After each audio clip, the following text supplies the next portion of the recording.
let's get over to, I recommended you the College Dropout, the first ever debut album by American rapper Kanye West that released on February 10th, 2004.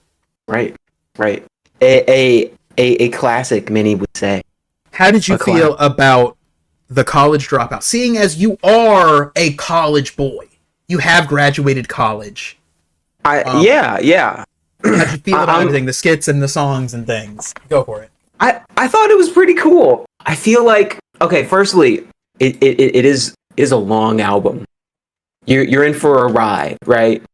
When you're jumping into it. At least for me, it felt like a long album. Yeah, it's like an hour and 16 minutes or something like that. Hour and 17.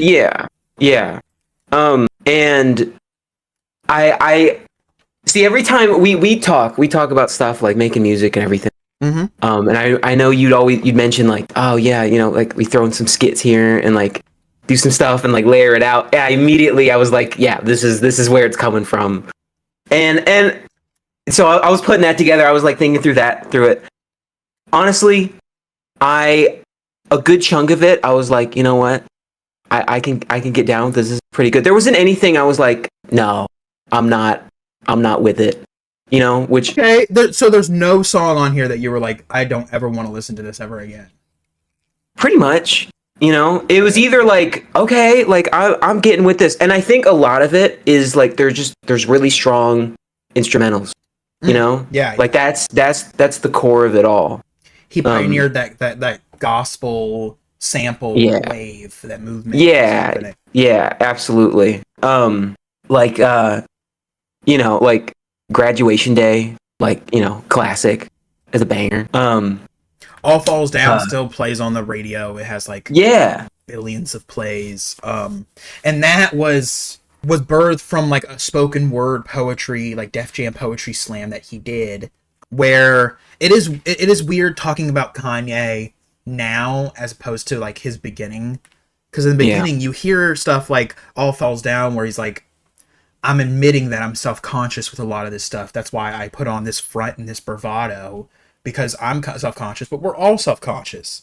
Not only that, but when you go to like, there's tongue-in-cheek things like the workout plan, which if you haven't seen the music video for it, you should see the music video. Okay, stuff like that. You go down to like Through the Wire is a classic. He got into a car crash and almost died, and then he immediately went into the studio and was like, I'm gonna rap this shit.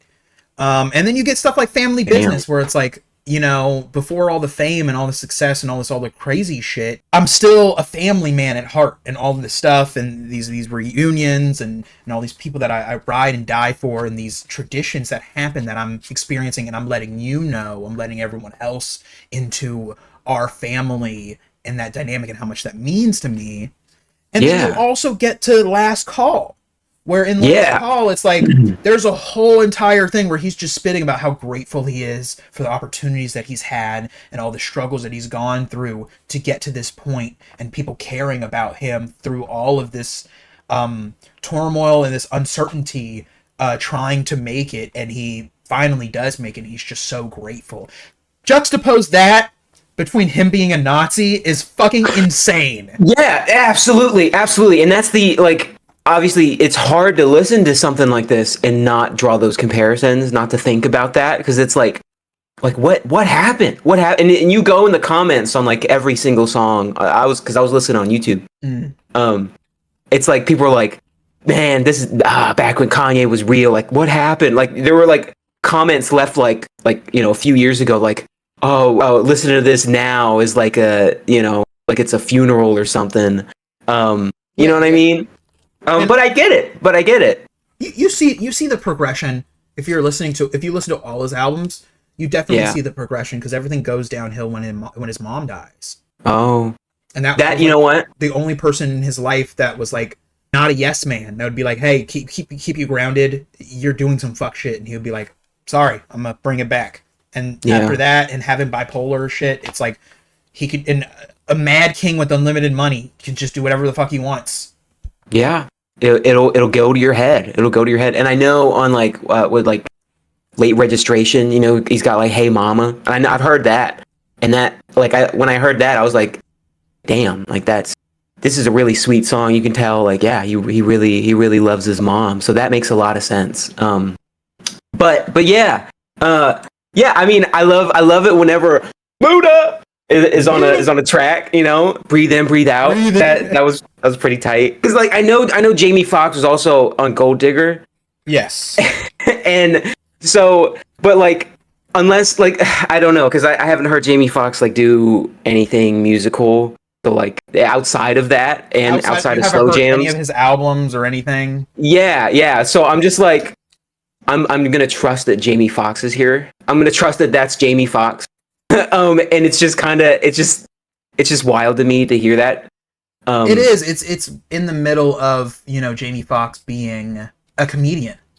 Yeah. So it's like he did the movie Ray in 2004 as well, and he's like showing he's a musician, but that's why most of that, like, you know, slow jams is him doing like a little, oh yeah, he has some music talent, but it's still like tongue in cheek. Oh, he's a comedian before he became like a fully fledged actor in you know, Triple Threat.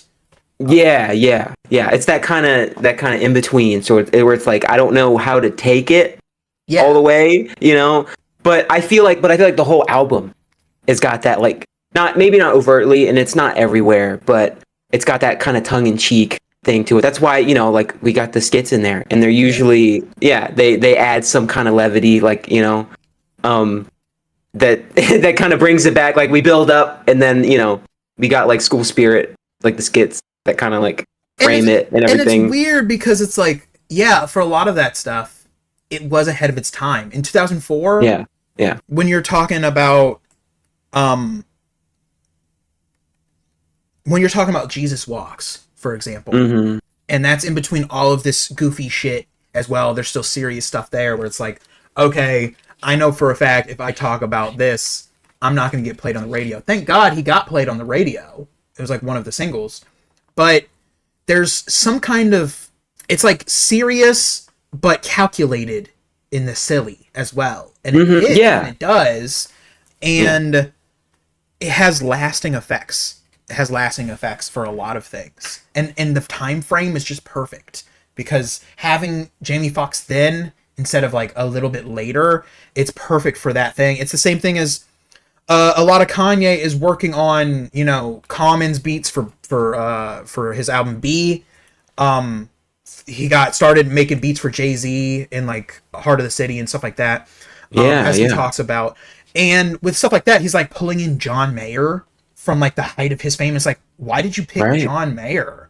And then pulling in Dave Chappelle during the Dave Chappelle show era and doing stuff with that. And it's like crazy. There's so much that it's like, wow, the moves you made.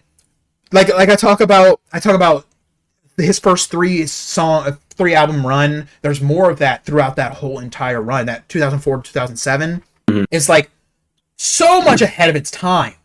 And just seeing that and then seeing what he is now, it's so wild. It's so wild. Yeah, and that was the entire time I was listening to it, it was really difficult to try and like not think about that and like pick that apart, you know? Because like most of the songs I guess sound like, you know, like it is like early 2000s, but and I think maybe that also has to do with some of the people who are featured, you know, like Jay-Z, you know, and like Luda, and like the way they come in, the way they kind of add to the flow. Yeah. But I still feel like underneath it all, there's a lot that, I mean, I would say it all stands the test of time for the most part.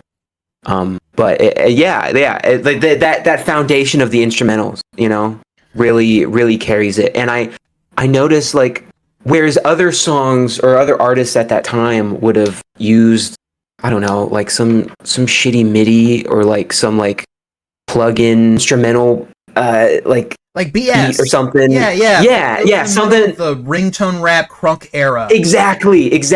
But he's pulling out like strings. Like we're getting like some orchestral sounding things, you know, things that are really like bolstering and making this feel like it's something much greater than itself, you know. And that, especially at that time, I think that was really hard to do especially in like the mainstream light.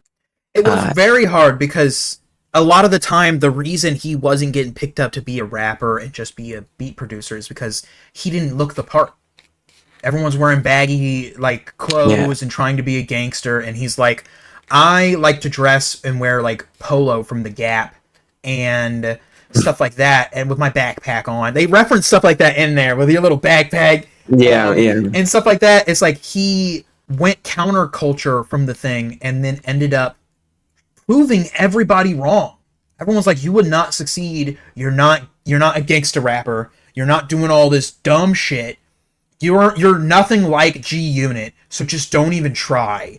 And through all of that, it's like, this has stood the test of time more than... I know a lot of people growing up a little bit older, it's like, okay, I have a fondness for G Unit, or like, you know, Get Rich or Die Trying or something like that. But looking back, it's like that shit was dated. And this is timeless. Yeah. You go back, you listen to Big Timers, you know? Something like that, like Birdman. It's like this fits in a very specific period of time. You can't separate it from that, you know? Right. It's the same thing with 3-6 Mafia. Exactly. But they have a certain tongue-in-cheek to where it's like, it's kind of fun to go back into this area. But when you're trying too hard and then you're in a vacuum, it's like, why do I want to revisit this unless it's nostalgia? Right. And I feel like, at least with this album, there's, I mean, a lot of it's him and his perspective, you know, and like him talking about his trials and tribulations, but it's still relatable, and like in that, from that perspective of like, you know, I'm finding myself, you know, people are putting me down, and I'm rising to the occasion and trying to make the most of it. And it's really interesting, like, because he'll have parts where it's like he's like admitting all those things and like those like, you know, some insecurity, or like he's acknowledging the things that people have said to him, and then he'll come right back around. He's like, nah, I'm the greatest, I'm the best. Yeah. Like, you know, he even says it in Get 'em, not Get 'em High. Yeah, it is Get 'em High, when he says like, you know, I'm trying to be conscious and like where I come from and everything, but here I go talking about money, drugs, and rims again. Yeah. He could still have fun in that era with the people around him that are doing that stuff, but still keep it to his brand of what he's trying to do. And it's so the juxtaposition of not only being this real and this much of like future sight into the things that you're doing, trying to pave this new wave that has affected literally every single person in the rap and hip hop sphere ever since the first like 3 runs of him on. You still feel shit. Every single time someone comes up with mumble rap or something, it's like, what are their influences? 808s and Heartbreak.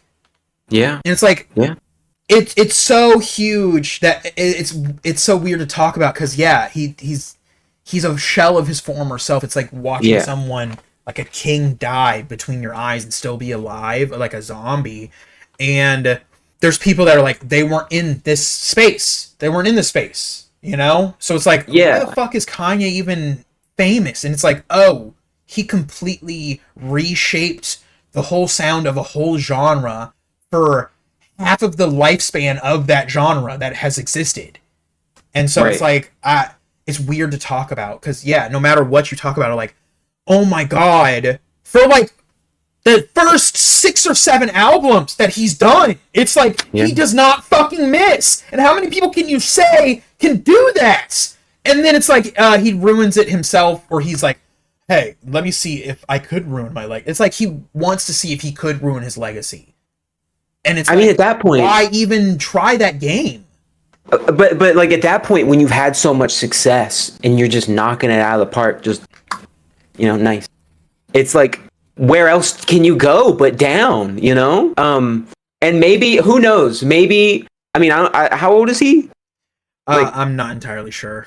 Okay, well, I think there's enough time. Maybe he'll come back around one day and he'll have a whole, like, redemption arc, and then we're like, oh, he's back, I feel like he's trying to, because he did somewhat of a redemption arc with the Trump stuff, and then it was like, oh, he's back, and then he immediately went into anti-Semitism, and it's like, I don't think you can come back from being a Nazi, no matter what. You're just going to be looking at like Morrissey or whatever, like, you're just, and that's why I feel like he tried to do it, he tried to separate it, because once he got done with his stuff and he started doing this weird shit, he switched his name to Ye instead of Kanye. And it kind of makes it a disservice that all of the Ye stuff is under Kanye when you look stuff up. I wish it was separated. So it's like, okay, you could still have that. And I still have that because I experienced it before he became a Nazi. But for everyone else afterwards, it's just a looming cloud over everything that you're trying to enjoy. Yeah, no, I hear you, because when I was looking it up, I'm like, okay, I'm gonna put this on and listen to it. But weird, typing in his name, like, I'm going out of my way to listen to this guy, but like, obviously, I understand the perspective of it all, but like, still, it's like, I can't help but feel a certain way. And I remember, oh man, what was it when Graduation came out? I remember I was playing Halo 2 because that's when I kept hearing like Stronger a lot. I'd see like videos pop up on YouTube using that as like the background music, where they're like, showing like footage of Halo, and I'm playing Halo, and I'm like, oh, and I was like, okay, this isn't 100% my thing, because I hadn't really dipped into like rap or anything like that when I was that age, but like I was like, okay, I see why this is popular, I see why this is a thing. And I'm like, okay, maybe one day I'll sit down and get into this, maybe not. And then everything else happened, later on. I'm like, after that triple run, because it's supposed to be like like the triplet, the trifecta is that. Mm-hmm. There's supposed to be an album called Good Ass Job. You would go, College Dropout, Late Registration, Graduation, Good Ass Job. But he never came around with Good Ass Job. Someone said something about a Good Ass Job in College Dropout, so he was thinking 4 albums ahead, 5 years before. So, but things don't work out. But I feel you, because when it was 2007 when Graduation came out, and I remember being in like 5th grade, and that's something, because people that don't listen to rap, it's like, oh, what are they doing? Just sampling Stronger? That's fucked. You're just just listen to Daft Punk, and it's like, that was one of the first instances that Daft Punk was like, yes, I'll let you use me. And they were in the music video. They were a part of it. Because the Black Eyed Peas tried to get Daft Punk to use their shit for the longest time. They kept telling them no. Like, that's hilarious. That's hilarious. It was really hard to get them to collab. And they did. And not only that, but we're talking about 2007. Daft Punk's in the music video. They're using Daft Punk, bringing other influences from other places, because on the same album he's sampling Steely Dan. Like, it's crazy. He's bringing all these influences, and then even on the music video for Daft Punk, he's recreating the Akira. Yeah, and it's like, who in 2007 is like liking anime like that to recreate Akira for a huge audience? It's like, so much foresight, and it all gets ruined because he's like a bipolar piece of shit. Now that he's like 40, 50 years old. It's just like, that fucking, it sucks. It sucks so much. He turned into the freaky ass unk. Yes. In the worst way. He turned into the racist ass unk at the... Yes. And you're like, oh man, do I really have to talk to this dude at the dinner table during Thanksgiving? And it's like, I remember when you were cool, dude. I remember when you were cool. Yeah. And so, like, it's hard, because I genuinely want to recommend you his first like 5 albums, like, just because there's something with that first run, the first 3, that is like amazing, and it's just more and more of the same good shit. And then you hit like 808s and Heartbreak, his mom dies, and there's no soul samples in that. And he heavily leads into the vocoder thing, and you actually still feel it, because there's some duds on there like See You in Your Nightmares or whatever the fuck. But like Pinocchio's Story, when you hear him playing that live off the dome, and he just decided to put it on the album, it's like he's really going through this despair, and he has nothing to do but just have fans scream that they love him while he hates himself. And then it continues with Yeezus, and that's like one of the first ever experimental hip hop things. Like you can't say that was like Death Grips or JPEG Mafia. It's fucking Yeezus, and that's a crazy movement that happened in its own space. And then you get the comeback album, My Beautiful Dark Twisted Fantasy, where he's like, I was in the depths of hell, I'm back in the light, and he's shining like a golden god. And you're just like, this is peak! It's peak! His life was peak, and then he decided to ruin it! Yeah.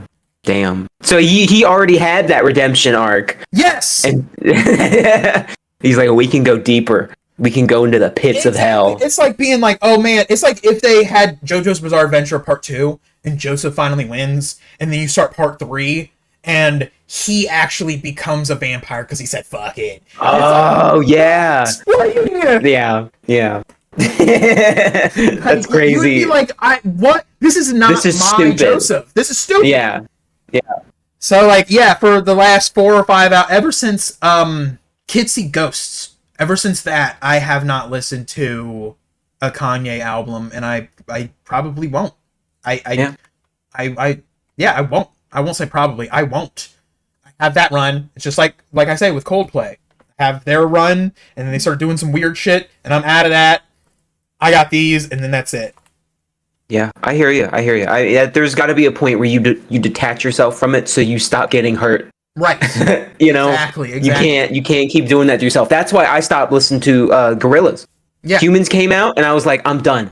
Yeah. Everything else before, not everything, but some of my favorite music ever came out before that.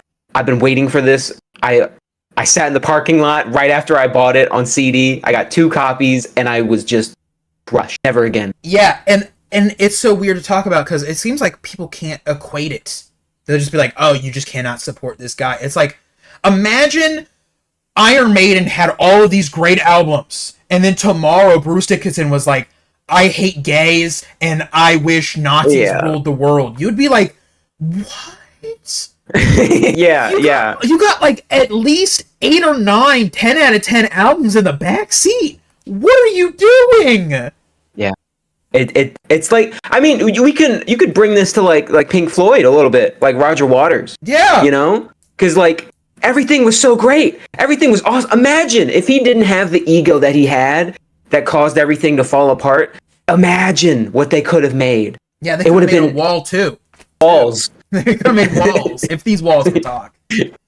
So, you know, it just goes to show. It just goes to say, like, yeah, at the end of the day, these people aren't perfect, and I'm not giving any excuses to anybody. Because, like, it's the same thing with, you know, J.K. Rowling. It's like, you're just not going to enjoy your childhood because you find out everyone that ever made art everywhere are shitty people because they're all humans.